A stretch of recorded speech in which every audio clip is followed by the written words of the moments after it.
mulimu ebitundu mu Uganda wano ebiri specific nga byo byabalunzi ngene gomba ze tuyita cattle corridors. Kati ate mulimu n'ebitundu nga byo biyina breath y'ennyanja tosobola kukola faamu kigo ku Serena. Ennyanja ezisizaamu ereeta obunyogovu.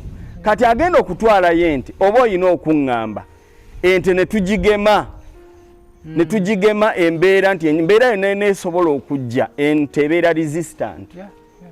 Ekirala zenkwa ezirumbagana ente omuntu agenda n'atwala ente n'omubuuza olunda otya kati ye ng'amanyira ninawo obubuze waka ninawo obumyu ninawo ki obubizi kati ebyo byonna byonna bibeera n'enkwa ate enkwa kintu kiri dangerous.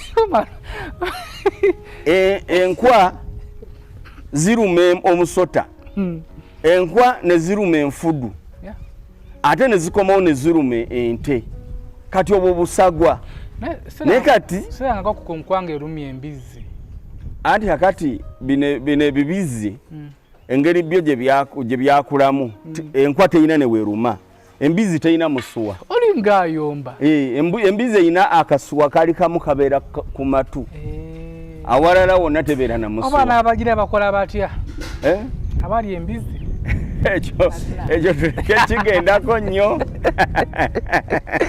bulira bannaffe bagamba mbu Nuwa yagisomosa abantu bagirye naye kikulu kiri nti Nuwa yagitwalira mu lyato okukirininga ebikyafu ebyali mu lyato so teyagitwaliramu abantu bagirye yadde gyogera ate oba ofundako ennyama yaayo